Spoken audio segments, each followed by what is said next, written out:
ज्ञान यज्ञ की इस अनोखी कक्षा में आपका स्वागत है। मैं हूं आरती। चलिए शुरू करते हैं आज का अध्याय। टैली के इस अध्याय में हम सीखेंगे ट्रांजैक्शंस की एंट्री कैसे करें, यानी हाउ टू एंटर ट्रांजैक्शंस। एक बार आपको फिर ध्यान दिला दें, ट्रांजैक्शन एंट्री करने के पहले फीचर्स के अंतर्गत अकाउंटिंग फीचर्स में जितने भी फीचर्स हैं उसमें से अलाउ इनवॉइसिंग फीचर को छोड़ करके बाकी सारे फीचर्स आप बंद कर दें। इस बारे में हम आपको टैली के पार्ट 20 में भी समझा चुके हैं। आइए अब हम देखते हैं हमारा अगला ट्रांजैक्शन। अगला ट्रांजैक्शन हमारा हुआ है 16 अप्रैल को, जिसमें कार्यालय के लिए फर्नीचर खरीदा 5,000 रुपये का। और जैसा कि हमने आपको पहले बताया था, ये जो खरीद है वो परचेज नहीं है, ये कार्यालय के उपयोग के लिए फर्नीचर खरीदा है, इसलिए ये फर्नीचर अकाउंट में जाएगा। और कैश खरीदा इसलिए कैश अकाउंट में। और ये फर्नीचर अब हमारी संपत्ति के रूप में काम में आएगा, इसलिए ये रियल अकाउंट के अंदर आएगा। प्रभावित होने वाले खातों के नियमानुसार फर्नीचर अकाउंट होगा डेबिट और कैश अकाउंट होगा क्रेडिट। अब हम टैली में इसकी एंट्री करेंगे।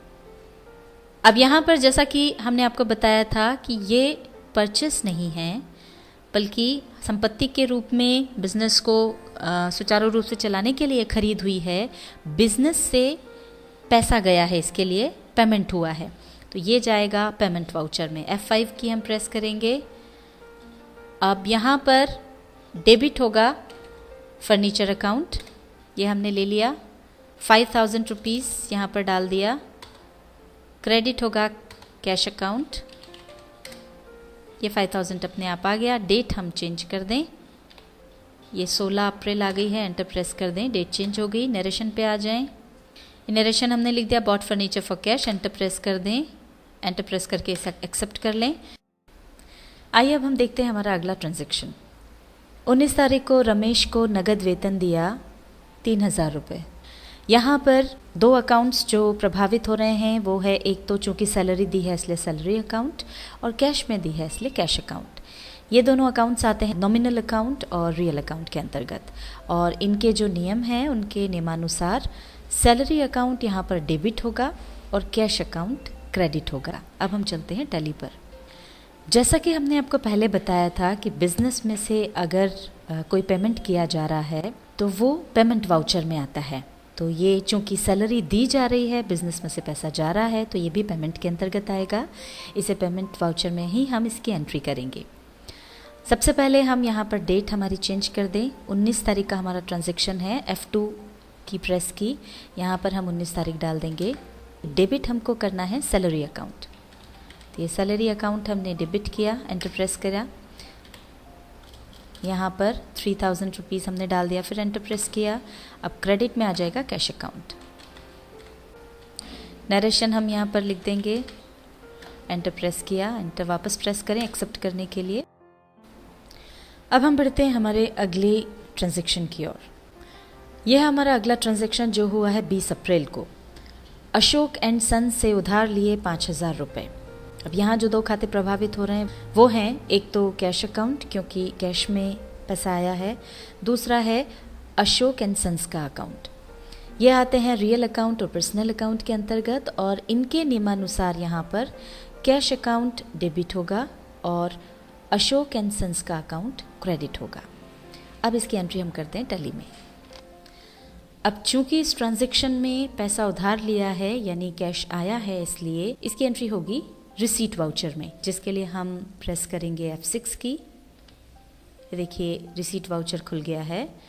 अब यहाँ पर सबसे पहले हम चेंज करेंगे डेट। F2 की प्रेस करेंगे, 20 तारीख यहाँ पर आ गई। इसको एक्सेप्ट करने के लिए एंटर प्रेस कर देंगे। अब देखिए सबसे पहले हमको करना है क्रेडिट, तो क्रेडिट होगा अशोक एंड सन्स का अकाउंट। अशोक एंड सन्स हम ले लेंगे, एंटर प्रेस करके यहाँ पर हम डाल देंगे अमाउंट 5,000 रुपीज़, एंटर प्रेस करेंगे। तो देखिए ये जो है कैश यहाँ पर आ गया है, और चूँकि हमको कैश अकाउंट ही लेना है इसलिए हम एंटर प्रेस करके कैश चुन लेंगे। ये यहाँ पर 5,000 रुपीज़ डेबिट हो गए। नरेशन लिखेंगे,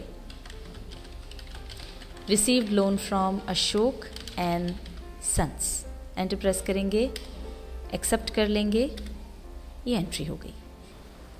आइए अब हम देखते हैं हमारा अगला ट्रांजैक्शन।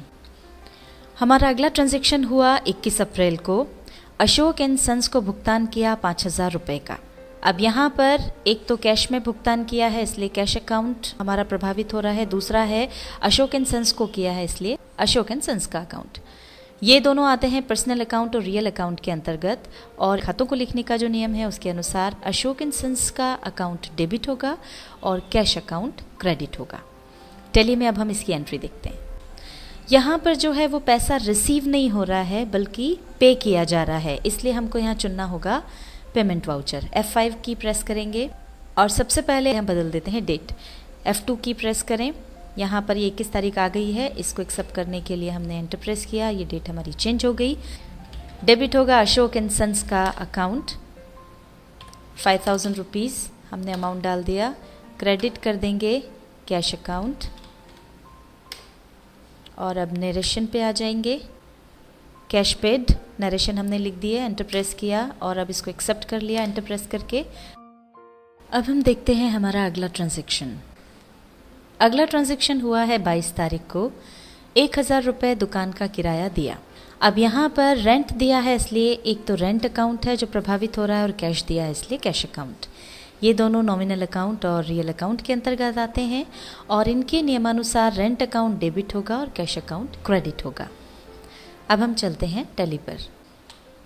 यहाँ पर पेमेंट वाउचर की विंडो हमारी खुली हुई है और चूँकि हमने रेंट दिया है यानी पेमेंट किया है इसलिए ये पेमेंट वाउचर के अंतर्गत ही इसकी एंट्री होगी। सबसे पहले हम चेंज करेंगे डेट।